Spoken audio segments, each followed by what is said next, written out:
You're listening to the Holistic Hippie RN. I'm your host, Laura Gibby, quirky nurse, holistic healer, and transformational coach. Here to empower you to take charge and create balance so you become the green thumb of your life and begin consciously cultivating the life you desire, where you flourish and thrive. Think of this as the greenhouse of growing possibilities that will challenge your way of thinking through mindset shifting, holistic tips, and energetic up-leveling. I am so excited to have you here today, so let's get growing.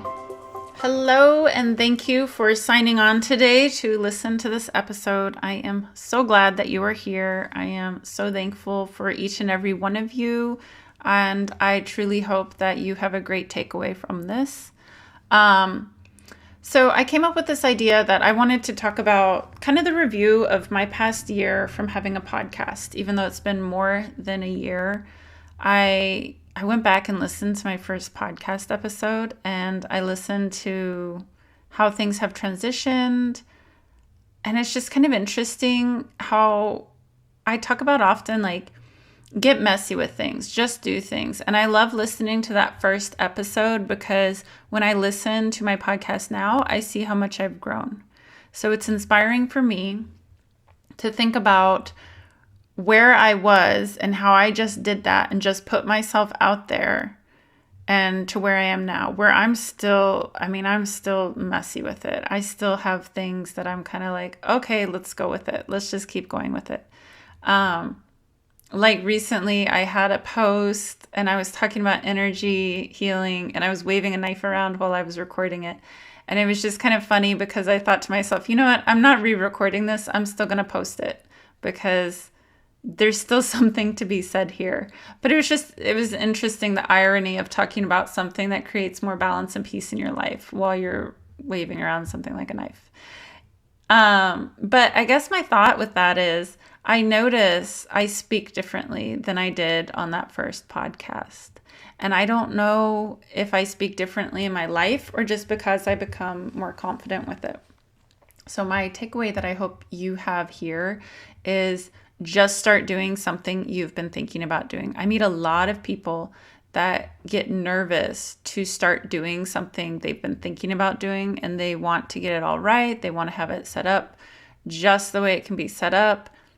And I think it's great to research things and learn the ins and outs of them, but there definitely also comes a point to where we begin to hold ourselves back from just doing that thing we want to do. And we begin to hold ourselves back from really creating something that's aligned with who we are and who we would like to be and who that dream person is. So that's one of the biggest things I think about too with my podcast, is that I really tapped into something that made me pretty nervous. And when I think about why it made me nervous, it's because I wasn't a huge fan of speaking. I remember talking about how I felt my throat chakra had this block, how I felt that energy was just kind of sticky. It was hard to get my words out. And now it's funny because it's not so hard to get my words out. I speak up a lot more. I notice that I use my words a lot more. I get excited to speak on my podcast. When I write about my vision, my podcast is still in it. So that shows me that I've really grown into this place of, I like talking, which I already knew I liked talking. I would talk a lot when I get into a conversation, even with someone, and it's a good conversation. I will chat their ears off for days, and same, they chat my ear off too. But that's exciting for me, those big conversations. So I already knew I liked talking, but what I realize now is that I enjoy the power of words. I enjoy the power of speaking. I think it's such a cool thing for me, especially thinking about how nervous I was to speak to a microphone even. I'm just recording something, because I think I also had this thing in the back of my head of what your voice sounds like on a phone voicemail. I don't leave a lot of voicemails. I think partially because it's so easy to text people. For myself, I'm more likely to read a text message than check my voicemail. And on top of that, my voicemail that I check is visual. So where I just get to read my voicemail messages rather than listening to them.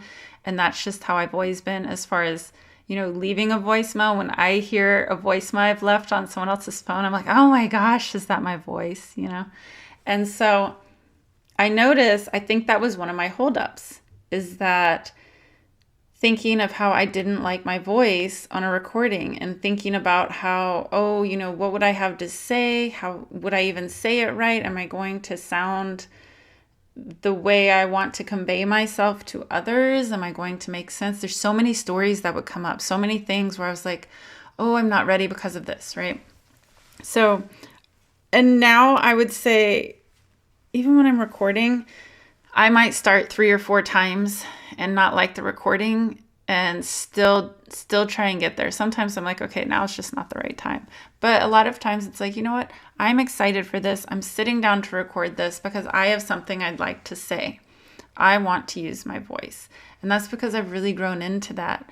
And I think it's such a powerful thing. When you think about things that you would like to do, and you think about the reasons you've not been doing them, ask yourself, is it really that scary? Is it really that big, big thing that's holding you back?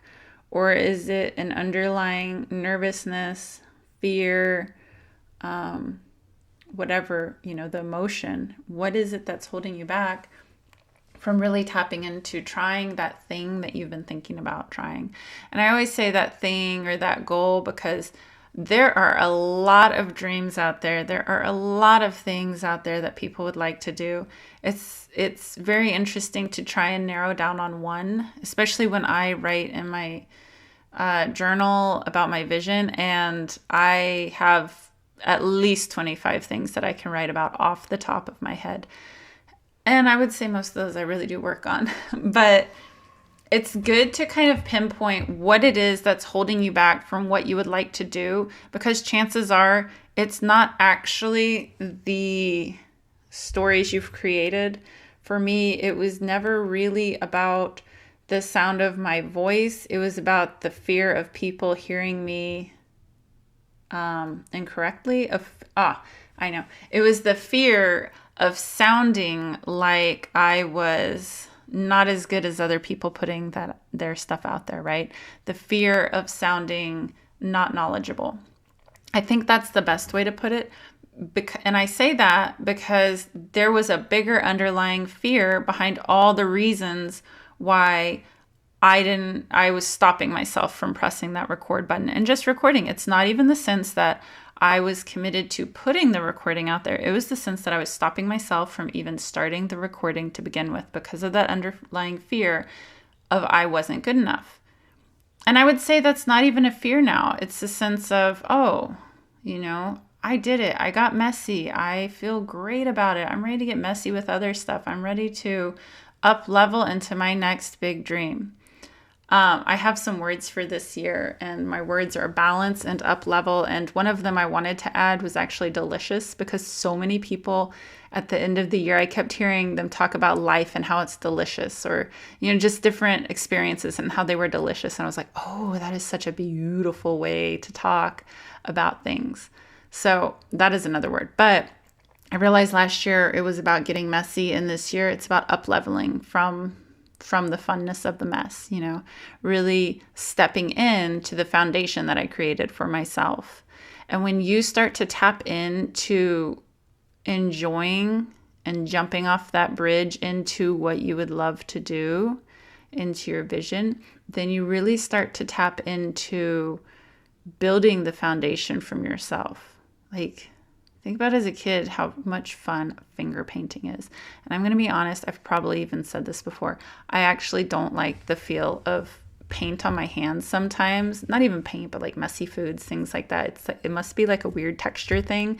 But I do remember being a kid and loving just that feeling of using your hands to really just mess up paint all over a canvas, probably a paper, because usually as kids, we don't get the canvas, we get the pieces of paper, but it was still super exciting. And when you think of getting messy, tap into that inner child who would make a mess. Like, I would sit and play in mud for hours, just creating little clay animals, usually because I love animals, and, just little clay objects that would dry into little, almost pottery pieces, I guess. They were made out of mud. But it's just that sense of like digging your hands in and getting messy and just loving it and not worrying about what that mess looked like. So when you think about the reasons why you're not doing what your vision is, start considering what is the real big underlying fear. Usually your self-criticism and your reasons for not doing something is because there's a bigger underlying thing. And so mine was probably fear of not being taken seriously, things like that, which is also, you can look at yourself and how does that play out in patterns in your life? How has this fear played out throughout your whole life? Because probably throughout my whole life, I had a fear of seeming like I'm not knowledgeable, not being taken seriously, things like that, that held me back in other areas. You know, a podcast is just the tip of the iceberg for me, I suppose, in that aspect. Because usually if it's happening in one area of your life, it's happening throughout your life. It's happening in multiple areas. Once you start narrowing in on these patterns of emotions and narrowing in on these patterns of behaviors, you start to begin to see almost a bigger picture of what behaviors to adjust in your life to flush those other ones out, to really release them. So also for this year, I picked a word to release, and it was avoidance. And I've been kind of, I get curious about why did I pick that word? Well, throughout 2023, I noticed some of the behaviors I had as avoiding, right? So I started tapping into understanding some of my underlying behaviors, even with, say, my podcast that I started a little over a year ago, the avoiding of recording it. A lot of times procrastination is one of those avoiding behaviors because it's easier to think of a list of 100 things to do rather than do that one thing. Think of your to-do list gets like 10 miles long when you have one thing that is really exciting to you but also scary to you. So my thought with that is just, it's okay to be scared, but don't let the fear hold you back from the jump. Don't let the fear hold you back from that leap of faith, And there's a lot in life that might make us uncomfortable and discomforted, and we second guess our actions, we second guess ourselves. But what if we just didn't? What if we really tapped into what are all the things that will go right if I took this chance on myself? And so for me, when I think of my podcast and starting my podcast, it was, I don't think I had that thought at the time, but I think of it now. And I think of how, oh, wow, like now I feel like I'm much better at how I speak about things than how I did a year ago, year and a half. And I say that because when I listen to how I was and how I am now, I just hear more strength in my voice, more confidence.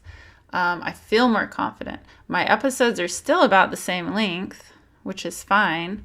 But I definitely feel less nervous about how I get my words out. I'm still getting my words out. I'm still excited to get them out. The right person who is meant to hear them is going to hear them.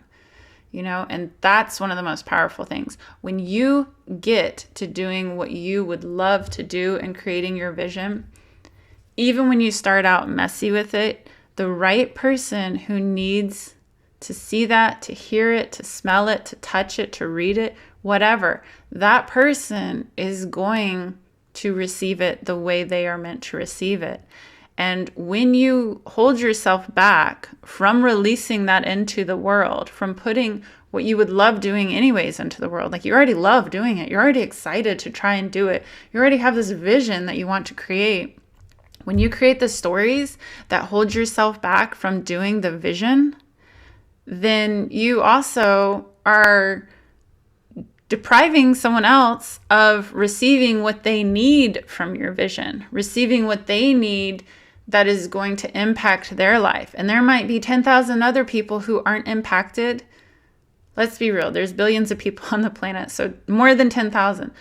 But you never know, there might be another 10,000 who are impacted. There might be, 1,000 people that have an impact on their life from what you do, from what actions you have taken, and definitely more than just 1,000. But, that's what we're going to go with right now, because that's the number that popped in my head, because I think a lot of times we think no one is going to hear us or see us, or, we're not going to make that impact on the world.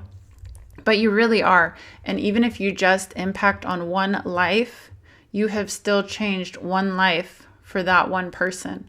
And not only that, but that person turns around and they do the same for someone else, because they've been inspired by your actions, by your words, by whatever it is that you created, that was created towards the vision you would like to see anyways. And I mean, that is powerful. That is powerful, that doing what you love is going to actually help support and impact someone else's life. And chances are it's not just going to be someone else's life, it's going to be many people's lives.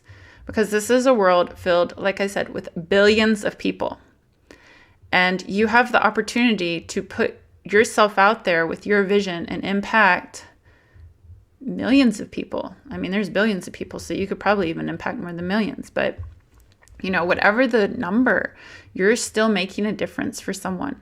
But when you let your stories, your underlying emotions, your limiting beliefs, when you let those stand in your path towards trying what it is that you've already decided you are excited to do, you're not only blocking yourself from doing those things, but you're also blocking other people from having their world changed by the things that you do.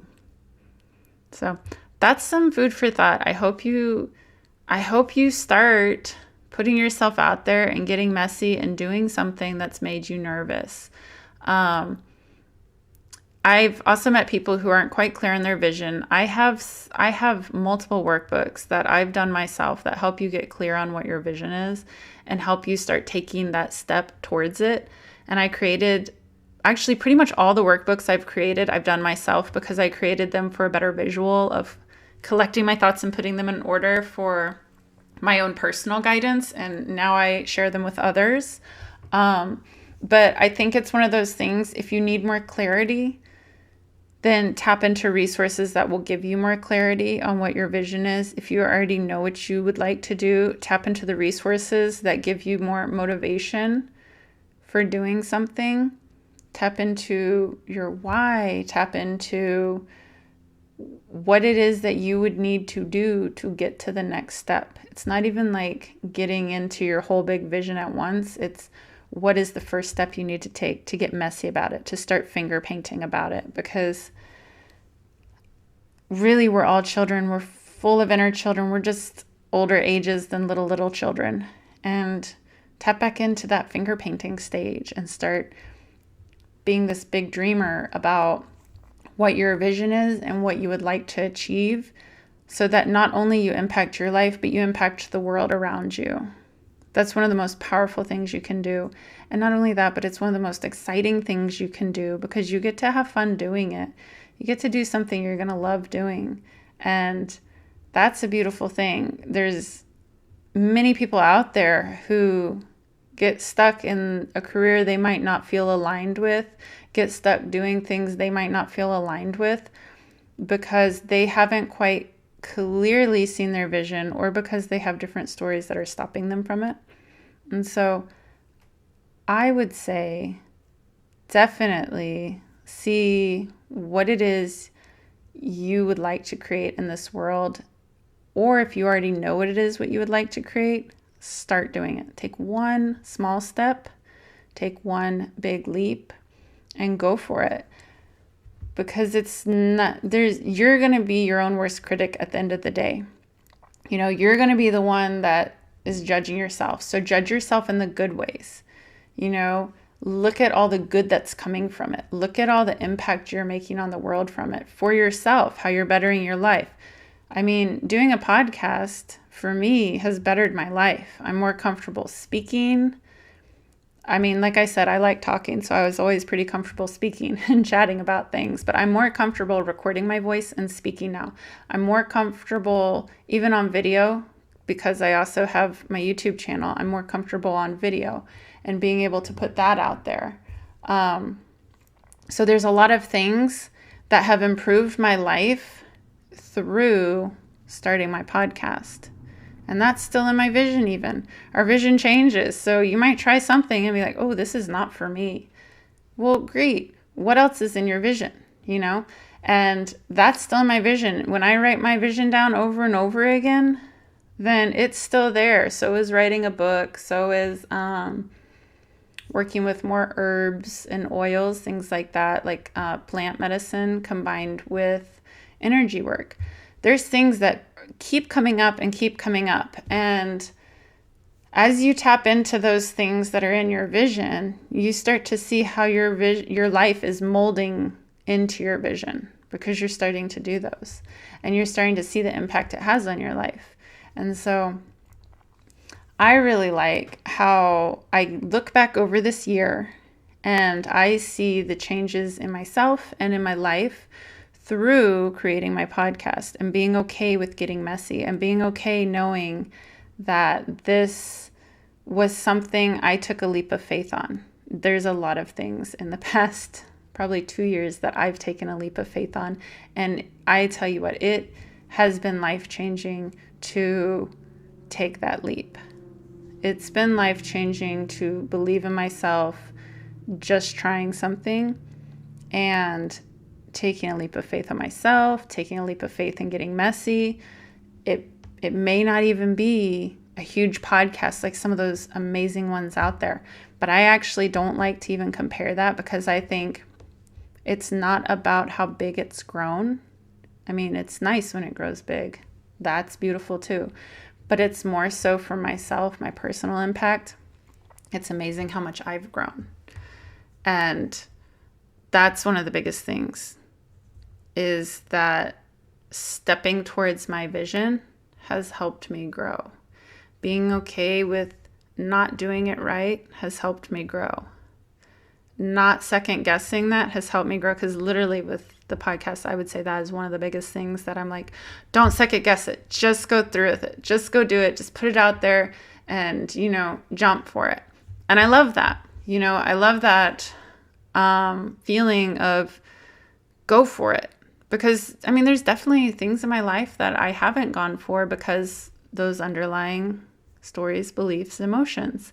And those are the things I get to break down for myself to jump into my next getting messy that adds to my foundation of who I'm building into being when I create my vision in my life. So what is it that you've been stopping yourself from doing because you have the emotions and the stories that are stopping you before you start?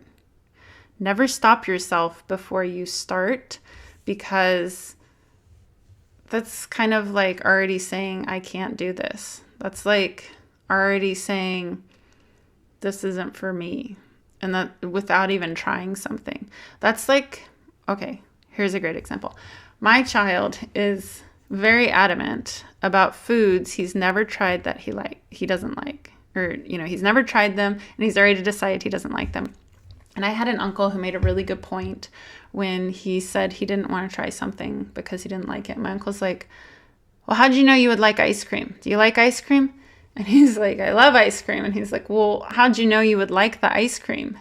And it got me thinking, like, oh my gosh, there's so many things that we're resistant to trying, or that we have our stories that we stop ourselves from trying because without even, realizing that by not trying it, we don't know if we actually like it or not. Like, I know I don't like Brussels sprouts because I've tried them. I know I like podcasting because I tried it. I know I don't like, what's a good thing I don't really like? I'm going to have to ponder that. There's things that I don't like, but it's because I tried them. There's things that I don't like that I've never tried probably. And that goes back to similar how my son says, I don't like that food. You say, well, why? Have you tried it? No, I just know I don't like it. Okay, well, if your big vision scares you and you have the stories for why you shouldn't start it, it's the same idea of, I'm not starting this because I might fail in this way or that, or because I'm scared to do this or that. Well, how do you know? Because you haven't done it yet. How do you know that it's scary to you if you haven't done it yet? How do you know that you like ice cream before you even tried it? Or how do you know you don't like Brussels sprouts if you haven't even tried them? And with ice cream, he took a taste one day and he tried it and he loved it. The things that don't look as appetizing, sometimes we don't try because they scare us more, I guess you could say. Like, they have things about them that we create in our head for why it's harder than it needs to be, for why it's not going to work out, for why we're worried about it. We have all the reasons that we've created for why it's not going to be right for us, or why we can't do it. When really, what if you look at it like ice cream and say, that does look kind of interesting. I do want to try that, instead of looking at it like a Brussels sprout. And that is a whole nother tangent I went down, but it's kind of a funny one that I thought of when I just started talking about it. Sometimes I just talk. And I don't know, that's actually a really good tangent to go down, though. It puts some other things into perspective for myself. So like I said, I love it when people have aha moments on this show. I love it when I have an aha moment, and sometimes that happens halfway through an episode. But take a chance on yourself. Do the things that have been making you nervous. Do the things that you've been holding yourself back from because you had all the stories for why you shouldn't start them. Because you're really going to thank yourself when you look back at when you did them. You're really going to thank yourself when you look back and say, man, I'm glad I tried that. And even if you don't like it, at least you tried it. It always feels good to try it. So, alrighty, take care, and until next time.